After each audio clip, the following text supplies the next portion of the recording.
So आपण आज परत पहिले जे 2 युनिट आहे, तर फर्स्ट युनिट मधला जो पार्ट बाकी होता आपला DCS तो कव्हर केलेला होता previous लेक्चरला.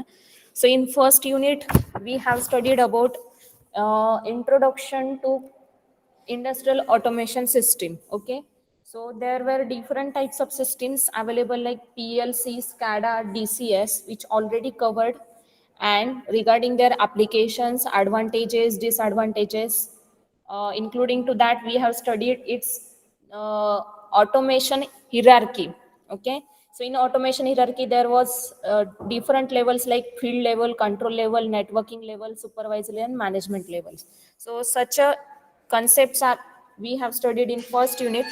The next unit is nothing but the PLC fundamental. So in PLC fundamental we have already seen about the architecture of PLC, the type of input output modules, and the operating cycle of PLC.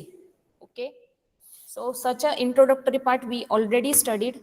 Next is nothing but which already covered in lecture, but we will take a revision on that topic because sometimes it happens that many more MCQs are based on this topic, that is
okay. So selection of input output module, which is very much important topic. So त्याच्यामध्ये कसे पण tricky questions विचारले जाऊ शकतात. तर input output modules कोणते कोणते असतात ते बेसिकली तुम्हाला नोन असले पाहिजे आणि मग त्याच्या रिलेटेड आपण कंडिशन्स घेणार आहोत आणि त्यानंतर परत थर्ड युनिटचा थोडासा जो पार्ट आहे की त्यालाच कनेक्टेड आहे, त्या जे लॅडर लॉजिकमध्ये यूज केलं जातं. सो ते असं कनेक्टेड आपण स्टडी करणार आहोत. सो पहिलं जे आहे point, what is redundancy? So redundancy is nothing but extra component. Already आपण डिजिटल कम्युनिकेशन मध्ये हे स्टडी केलं होतं की redundancy is nothing but addition of parity bits or extra bits. So in same way, redundancy in this industrial automation is nothing but addition of extra components. Okay, addition of extra component. आता हे extra components कधी लागतात? जेव्हा तुमचा type of PLC जो असतो, पीएलसीचा जो type आहे, कोणता टाईप येणार आहे की दोन, एक मॉड्युलर पीएलसी असतो, ठीक आहे, आणि एक मायक्रो पीएलसी असतो. तर मायक्रो पीएलसी मध्ये तुमचे जे इनपुट आउटपुट असतात ते फिक्स्ड असतात, ठीक आहे. We couldn't change this number of inputs or number of outputs, but in modular PLC we can add extra components. Okay, so in such a case we consider that this is the condition of redundancy. Now addition of extra components takes place when any component get failed. Okay, जर कुठे fault occur झाला किंवा काही problem आले तर त्या केसमध्ये आपल्याला काय करावं लागतं? रिप्लेस करावे लागतं. आणि replacement is possible only in case of modular PLC. Okay, modular PLC. So हा मेन पॉइंट लक्षात ठेवायचा की मॉड्युलर पीएलसी मध्ये तुम्ही काय करू शकता? Addition of input and output can be possible. So या मॉड्युलर पीएलसी मध्ये परत 3 क्लासिफिकेशन्स असतात. एक असतो स्मॉल पीएलसी, दुसरा असतो मीडियम पीएलसी आणि तिसरा असतो लार्ज पीएलसी. ठीक आहे. आता हे स्मॉल पीएलसी मध्ये काय असणार आहे की जे काही जे कंपोनंट्स आहे, नंबर ऑफ कंपोनंट्स, त्याच्यानुसार तुम्ही काय करता, क्लासिफिकेशन करता. तो मॉड्युलर पीएलसी मधला फर्स्ट टाइप आहे स्मॉल पीएलसी. ठीक आहे. स्मॉल पीएलसी मध्ये जे टोटल नंबर ऑफ कंपोनंट्स असतात ते असतात साधारण 20 इनपुट्स अँड 12 आउटपुट्स. ठीक आहे. हा पॉइंट लक्षात ठेवायचा, नोट डाऊन करून ठेवायचा. 20 inputs and 12 outputs are mounted on a rack. And also maximum condition, आता हे मिनिमम आहे, मिनिमम किती असले पाहिजे, 20 inputs and 12 outputs. Maximum can be included up to 100 total components. Total means including input and output. Total components किती add करू शकतो आपण, 100 ऍड करू शकतो. ठीक आहे. So can be added through input output rack. This is nothing but the small PLC. First of all, what is modular PLC? Modular PLC is nothing but it has separate sections. Moduleचा meaning काय असतो, separate sections असतात. Sections असतात म्हणजे power सप्लायचा section वेगळा असेल, input आउटपुटचा section वेगळा असेल आणि तुम्हाला जे काही ऍडिशनल सर्किटरी ऍड करायची असते त्याचा पण काय असणार आहे, सेक्शन वेगळा असतो. एक सेपरेट स्लॉट्स अवेलेबल असतात, त्याला म्हणून आपण काय म्हणतो, मॉड्युलर पीएलसी. ठीक आहे. सो त्याच्यामुळे फायदा काय होतो की तुम्ही कुठल्याही कंडिशनला तुमचा जे काही कंपोनंट रिप्लेस करायचे असेल तर ते रिप्लेस करू शकता.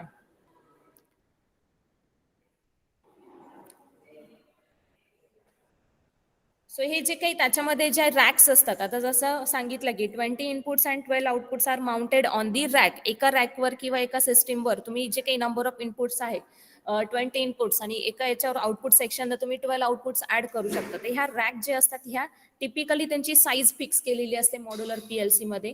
ती रॅकची साईज असते in terms of 4 racks, 8 racks, 12 और 16. ठीक आहे. सो या मानाने ते काय केलं असतं, सेक्शन्स अवेलेबल असतात आणि त्याच्यानुसार क्लासिफिकेशन होतं की स्मॉल पीएलसी आहे, मीडियम पीएलसी आहे आणि लार्ज पीएलसी आहे. ठीक आहे.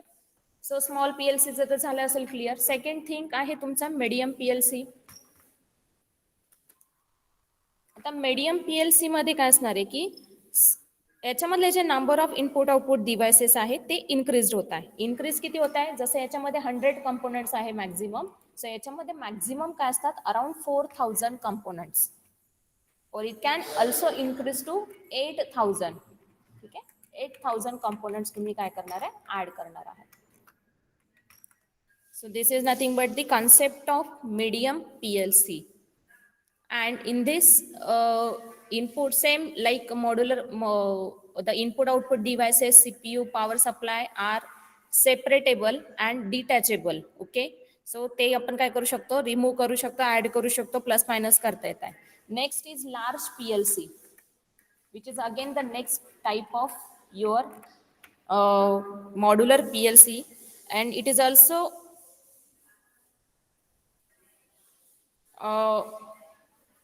similar to medium PLC. It is also similar to medium PLC where we can add the multiple racks. Okay.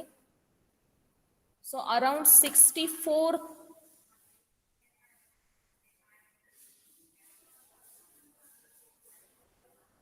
components size is same, that is 8000. Okay. 8000 पर्यंत तुम्ही काय करू शकता, components add करू शकता. But there is one more thing that you can extend the memory space. ठीक आहे. Memory boards काय असतात तुमचे, ते ऍड करू शकता किंवा एक्सटेंड करू शकता. So up to 64K or 128K or 208K or 256K you can add the memory boards. ठीक आहे. हे मेमरीचा तुम्ही स्पेस काय करू शकता, वाढवू शकता किंवा इन्क्रीज करू शकता.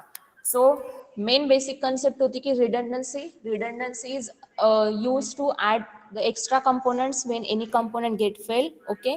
This addition of extra component takes place in case of only modular PLC, and the classification of modular PLC is likewise small PLC, medium PLC and large PLC.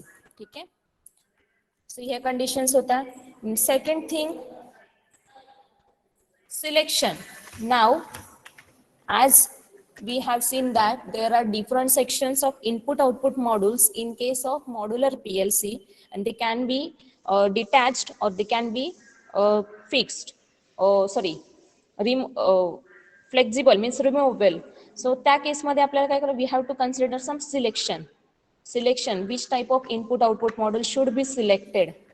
So for that purpose we have to consider the points like which type of input is necessary, means particular एक application आहे, त्या application साठी तुम्हाला कोणता input लागतोय. So if you need discrete input, then in that case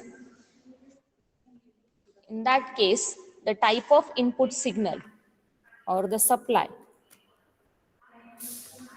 is maybe AC or DC. ठीक आहे, किंवा याच्यामध्ये काय असणार आहे, like square wave means on off condition असू शकते. ठीक आहे, म्हणजेच आपण काय म्हणू शकतो, it has two states.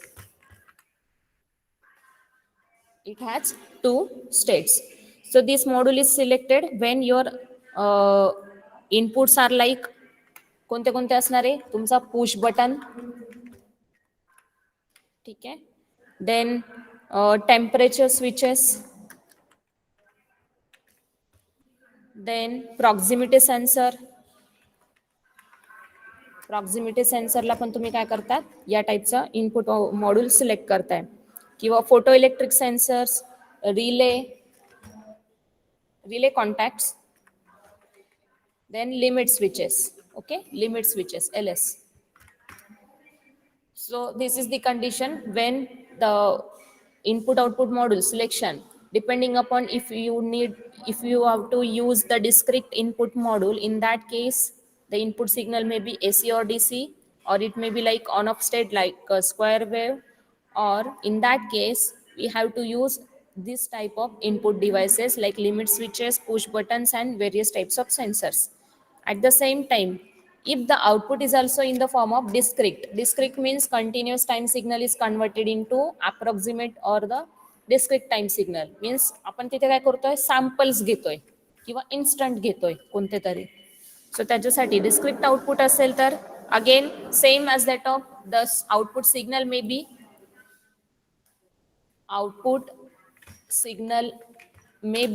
AC DC. Okay, AC किंवा DC असू शकतं. अगेन ऑन ऑफ स्टेट असू शकते सेम, और कंडिशन काय असू शकते, स्विचेसची कंडिशन मीन्स ओपन क्लोज, म्हणजे टू स्टेट ऑपरेशन होऊ शकतं. ठीक आहे, सो याच्यामध्ये आउटपुट्स कोणते असणार आहेत, इंडिकेशन्स टाईप राहणार आहे, की आता पुश बटन प्रेस केलं म्हणजे मला काय झालं पाहिजे, इंडिकेशन्स मिळाले पाहिजे. सो याच्यामध्ये तुम्ही काही करू शकता की अलार्म यूज करू शकता फॉर इंडिकेशन पर्पज. ठीक आहे, त्याच्यानंतर मोटर रन केली पाहिजे, किंवा फॅन्स असतील तर फॅन ऑन करू आपण. ठीक आहे, किंवा रिलेजचा कंडिशन्स चेक करू. सो या मनाने त्याचे आउटपुट मॉड्यूल्स असतील. नेक्स्ट आहे type third point, that is the analog input module.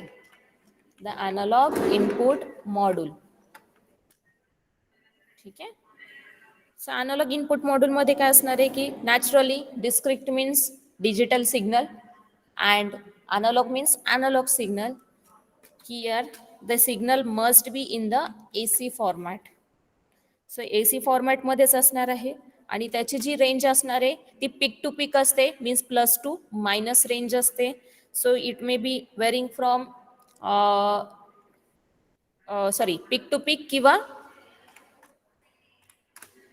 Peak voltage. ठीक आहे, पीक टू पीक किंवा पीक व्होल्टेज म्हणजे VM, एकतर VM असेल किंवा कंडिशन काय असू शकेल, minus two plus. So range काय असणार आहे, व्होल्टेजची रेंज अराउंड 10 व्होल्ट DC असेल तर.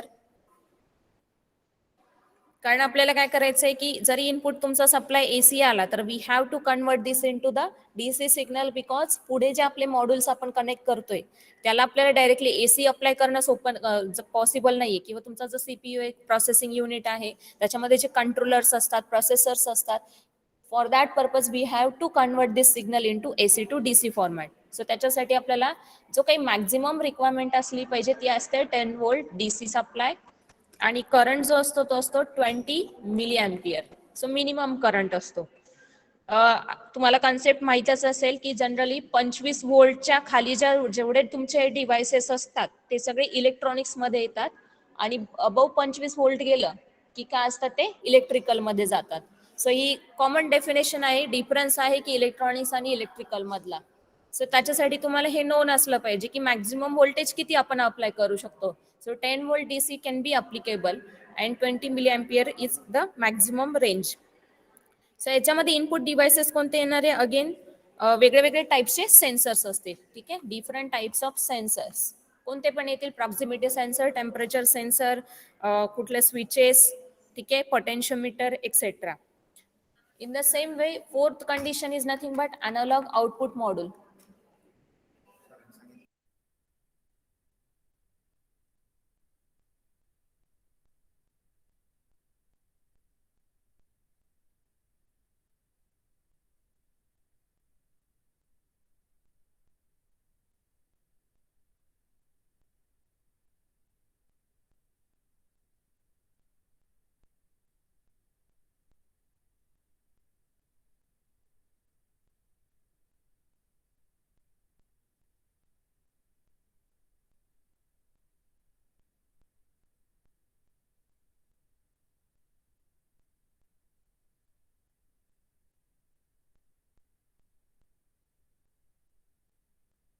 Next is analog output module. So analog output module परत कंडिशन सेम असणार आहे. जेवढं तुम्हाला इनपुट साईडला व्होल्टेजेस रिक्वायरमेंट होती तेवढीच लागणार आहे. आणि परत इकडे काय येणार आहे, तुमचा फॅन येतील, मोटर्स येतील, वेगळे वेगळे ड्रायव्हर्स येतील. ठीक आहे, सो हे सगळे कंडिशन्स आहे. पुढचं जो आहे आता हे सांगण्यामागचं असं की पुढे आपल्याला जे काही सिम्बॉलिक रिप्रेझेंटेशन आहे लॅडर लॉजिक मध्ये ते पण तुम्हाला नोन असले पाहिजे. त्याच्यासाठी आधी पहिले कोणते इनपुट्स असतात आणि कोणते आउटपुट्स असतात ते माहीत असलं तर त्याच्यानुसार तुम्ही थेरॉटिकल पेपरमध्ये सिम्बॉलिक रिप्रेझेंटेशन देऊ शकता. लॅडर लॉजिक तर तुम्ही ऑलरेडी प्रॅक्टिकलमध्ये बघितलेलं आहे की तिथे जे वेगळे वेगळ्या सिम्बॉल्स आहे तिथे फक्त आपण लेबल चेंज करू शकतो, पण फंक्शन त्यांचं समवट सेमच असतं. पण थेरॉटिकल मध्ये प्रत्येकाला काही नॉमेनक्लेचर्स असतात, इंडिकेशन्स असतात, ते आपल्याला नोन असले पाहिजे. जसं first of all you must have an idea that which type of input output modules are available and on the which criteria on which condition we select this input and output modules. ठीक आहे, so पुढचे जे conditions असतात TTL logic, transistor logic, already आपल्याला digital circuitry जिथे असतात म्हणजेच in short controller processor जिथे असणार तिथे आपल्याला या टाईपचे TTL लॉजिक सर्किटरी यूज करावं लागणार आहे. मग TTL output module, TTL input module, where we need controller and processors. In that case we must use such a type of logics. ठीक आहे, सो हे होतं टाइप्स ऑफ और the selection of input output modules. हे महत्वाचं होतं. त्यानंतर आपल्याला मेजर कंडिशन चेक करायची, दॅट इज द डिफरंट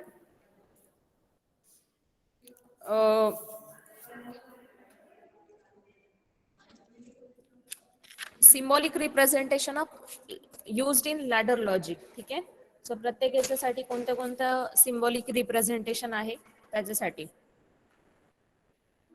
पहिलं तर जे महत्वाची कंडिशन अशी आहे की PLC मध्ये ज्या प्रोग्रामिंग लँग्वेजेस आहे ते महत्वाचं तुम्हाला माहित पाहिजे. ठीक आहे,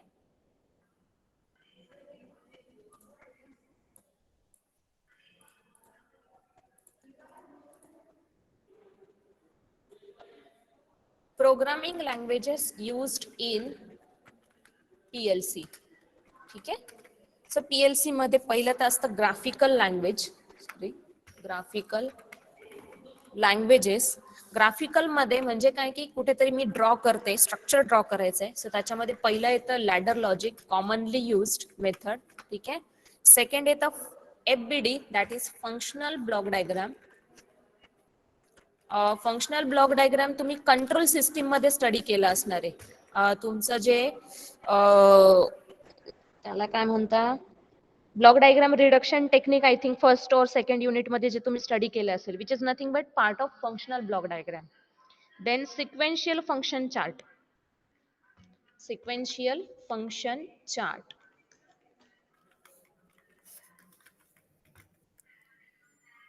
सो सिक्वेन्शियल फंक्शन चार्ट म्हणजे it's like a algorithm, sorry flow chart सारखा स्टेप वाईज प्रोसेस असते. नेक्स्ट आहे, नेक्स्ट टाईप जो आहे हा फर्स्ट टाईप झाला ग्राफिकल, त्याच्यामध्ये हे सब टाईप्स बघितले. सेकंड जो टाईप आहे that is text based languages, त्याच्यामध्ये परत सब टाईप्स येतात.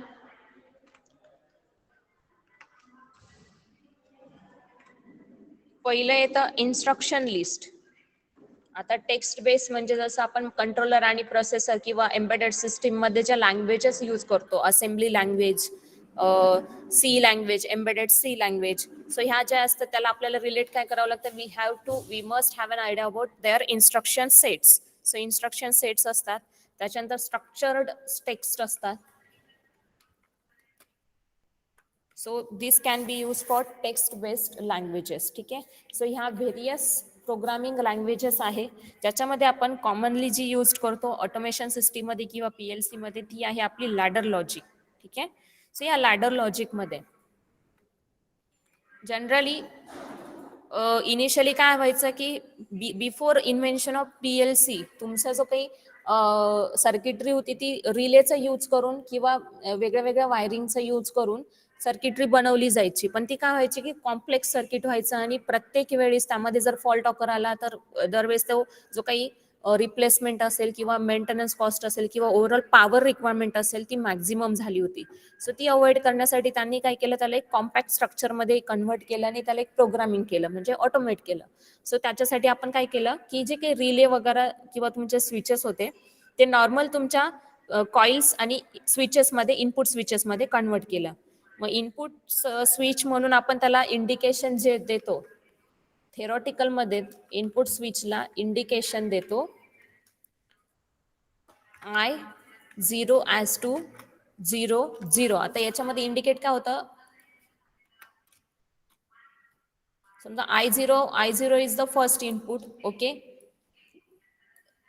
किंवा नुसता आय जरी घेतला तरी चालेल. सो 0 0 इंडिकेट्स व्हॉट, जो काही तुमचा रंग असणार आहे, या पॉवर लाईन्स असतात, एक लाईन कंप्लीट केली ही झाली तुमची एक रंग, असे नंबर ऑफ रंग्स असतात, याला आपण रंग म्हणतो. ठीक आहे, ही रंग असतात.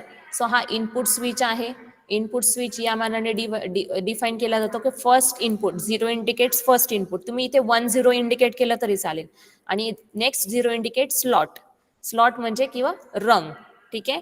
सो पहिल्या स्लॉट मधला पहिला इनपुट आपण कन्सिडर केलेला आहे,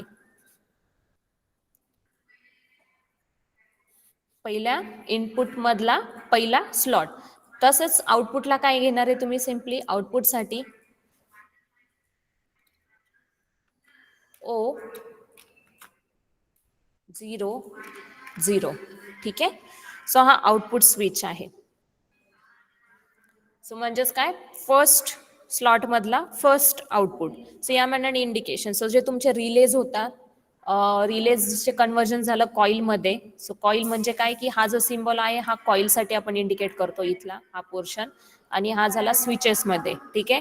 सो जे काही इनपुट्स होते तुमचे पूर्ण प्रत्येकीचं सेन्सरचं असेल किंवा कुठलाही इंडिकेशन्स असेल ते आपण स्विचमध्ये कन्वर्ट केलं. सो सर्किटरी काय झाली, सिम्प्लिफाईड झाली.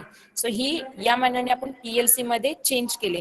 सो याला हा जो कॉन्टॅक्ट आहे, हा स्विचचा जो कॉन्टॅक्ट दिसतोय हा आहे नॉर्मली ओपन कॉन्टॅक्ट NO, आणि नॉर्मली क्लोज करायचा असेल तर त्याला आपण काय करतो, सिम्पली एक लाईन करतो. आता नॉर्मली ओपन म्हणजे इंडिकेट काय होतो, सप्लाय पास होत नाहीये किंवा करंट पास होत नाही. जेव्हा मी त्याला क्लोज केलंय म्हणजे काय झालंय, दोन्ही लाईन्सला कनेक्ट केलेलं आहे, सो करंट काय होणार आहे, पास होणार आहे, याला आपण म्हणतो NC. सो ही कंडिशन झाली NC ची, normally close. So normally open आणि नॉर्मली क्लोज स्विच मध्ये कन्वर्जन केलेलं आहे.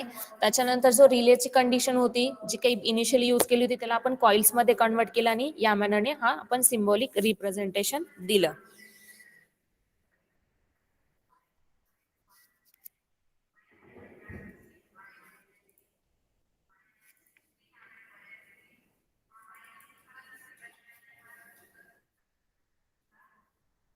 सो लॅडर लॉजिक मध्ये हे जे आहे नॉर्मली ओपन, नॉर्मली क्लोज्ड, त्यानंतर सेट रिसेट असेल तर इथे काय करावं लागणार आहे आपल्याला, इथे फक्त S रिसेटसाठी इथे काय येणार आहे आर. या मानाने तुम्ही जेव्हा सिम्युलेशन परफॉर्म करणार तुम्हाला हे वेगळे वेगळे सिम्बॉल्स बघायला मिळतील. त्यानंतर काही टायमर्स असतात, काउंटर्स असतात, ते ऑलरेडी तुम्ही बघितलेले T on T of functions जे आहे ते on timer, of timer, counters ते पण बघितलेलं आहे. राहिलेला आपला जो पार्ट होता की टेक्स्ट बेस्ड लँग्वेज असेल तर कुठल्या कुठल्या इन्स्ट्रक्शन्स तुम्ही यूज करू शकता. जसं आपण ऑलरेडी कंट्रोलर आणि प्रोसेसरमध्ये स्टडी केलेलं आहे. ठीक आहे. सो टेक्स्ट बेस्ड मध्ये पहिलं तर काय की इथे आपण प्रत्येक याला काय देतो, एक इन्स्ट्रक्शन प्रोव्हाइड करतोय.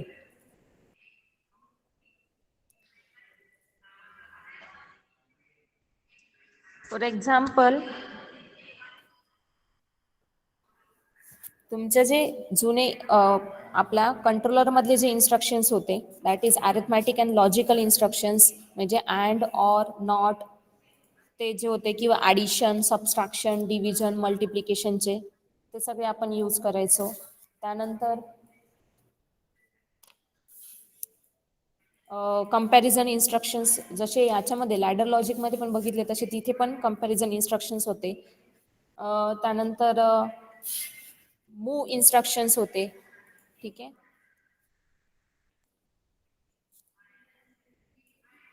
हे सगळे इन्स्ट्रक्शन्स आपण काय करणार आहे, जसे प्रोग्रामिंगमध्ये तुम्ही कंट्रोलरच्या याच्यामध्ये यूज करायचे ते सेम इन्स्ट्रक्शनचा यूज करून तुम्ही काय करू शकता, टेक्स्ट बेस्ड लँग्वेजेसचं प्रोग्रामिंग करू शकता.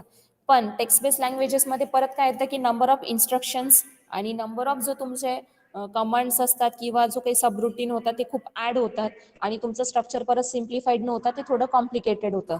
म्हणून आपण परत कुठे गेलं, मूव्ह झालो to the ladder logic. So ladder logic मध्ये सुद्धा तुम्ही जर सिम्युलेशन करणार असाल तर त्या केसमध्ये सुद्धा तुम्हाला हे जे इन्स्ट्रक्शन जर यूज करायचे असतील तर ते तुम्ही यूज करू शकता. त्याच्यामध्ये कंपॅरिझन इन्स्ट्रक्शन मध्ये जसं आपण बघितलं होतं सेम तसेच अँड ऑर इन्स्ट्रक्शन्स पण तुम्हाला तिथे अवेलेबल होतात लॅडर लॉजिक मध्ये. डायरेक्टली अँड इन्स्ट्रक्शन पण मिळतं, ऑर इन्स्ट्रक्शन पण मिळतं, किंवा व्हाया तुम्ही स्विचचं यूज करून पण, जसं आपण प्रॅक्टिकल मध्ये एक परफॉर्म केलं होतं की दोन स्विच सिरीज मध्ये कनेक्ट केले की तो काय होतो, ऑर परफॉर्म करतो. जेव्हा दोन्ही मी प्रेस करणार त्याच वेळेस काय, सॉरी, अँड परफॉर्म होतो. सो दोन्ही स्विच मी प्रेस केले की काय होणार, आउटपुट जनरेट होईल, अदरवाईज आउटपुट काय होणार आहे, झिरो राहणार आहे. हेच फंक्शन मी लॉजिकली हेच इन्स्ट्रक्शन्स याच्यामध्ये पण यूज करू शकते. कशामध्ये की तुमच्या लॉजिकल किंवा सॉरी लॅडर लॉजिकमध्ये. लॅडर लॉजिकमध्ये एकतर या मॅनरने तुम्ही ड्रॉ करू शकता किंवा सिम्पली तुम्हाला डायरेक्टली अँडचा एक इन्स्ट्रक्शनचा बॉक्स मिळेल फंक्शनचा. जे तुम्ही व्हर्च्युअल लॅबमध्ये जर प्रॅक्टिकल केले ना तर व्हर्च्युअल लॅबमध्ये तुम्हाला डायरेक्टली हे या मॅनरनेच अवेलेबल होतील. जर तुम्ही तिथे एकदा व्हिजिट द्या व्हर्च्युअल लॅबमध्ये तर तुम्हाला हे इथे ए नंतर बी आणि त्याची स्टेट तुम्हाला इंडिकेट करायची असते की हा 0 दिला मी, हा 1 दिला, आणि तुमचा जो डेस्टिनेशन असेल तो वाय किंवा डेस्टिनेशन म्हणून येतं. आउटपुट काय येणार त्याला नंबरिंग द्या. सो याला 0 नंबरिंग दिलं, याला 1 नंबरिंग दिलं, याला 2 नंबरिंग दिलं. सो या मनाने जर स्विच ऑन केला की इथे काहीतरी आउटपुट जनरेट होईल तो तुम्हाला डिस्प्ले होतो. ठीक आहे. फॉर एक्झाम्पल समजा आता जो काही हा ए आहे हा किती बिटचा घ्यायचा हे तुमच्या हातात असतं. तर पुढे त्याला ना एक लेबल असतो. समजा मी घेतला हा 4 बिटचा, तर 4 बिट म्हणजे काय येणार आहे, 0 0 0 0 2 4 टाइम्स 1 1 1 1. ठीक आहे. सो या मानाने ही रेंज येणार आहे. सो मला काय करायचं, अँडिंग ऑपरेशन परफॉर्म करायचं म्हणजे ए आणि बी मध्ये. सो समजा ऑब्झर्व केलं मी 0 0 0 0 आणि पुढचा जो बी ची व्हॅल्यू आहे ती मी कन्सिडर केली 0 0 0 1. सो दोघांचं काय होणार, मल्टिप्लिकेशन होणार आणि जो काही आउटपुट आहे तो जनरेट होणार. सो हा काय जातो, हा रिझल्ट जो आहे हा मेमरीमध्ये पुढे सेव्ह होतो. सो डेस्टिनेशन म्हणजे काय की हा जो काही मेमरीचा नंबर दिलेला किंवा स्लॉट नंबर दिलेला आपण 2 नंबरचा त्याच्यामध्ये काय होणार आहे, सेव्ह होणार आहे. सो या मानाने पण तुम्ही काय करू शकता, ऑपरेशन परफॉर्म करू शकता. सेम वे ऑर ऑपरेशन पण परफॉर्म करतात, एक्सऑर पण परफॉर्म करतात, नॉट पण परफॉर्म करतात. ठीक आहे. सो असे वेगवेगळ्या टाईपचे तुम्ही ऑपरेशन्स परफॉर्म करू शकता with the help of ladder logic. आणि याच्यामध्ये काय होते की जेवढे जे काही इन्स्ट्रक्शन्स होते ते काय झाले, सिम्प्लिफाईड झालेले आहेत. So this is all about the some revised or the revision based part for selection of input output module and the type of programming languages used in PLC. ठीक आहे. सो हे sufficient आहे आजच्या लेक्चरला. थोडंसं part revise करा.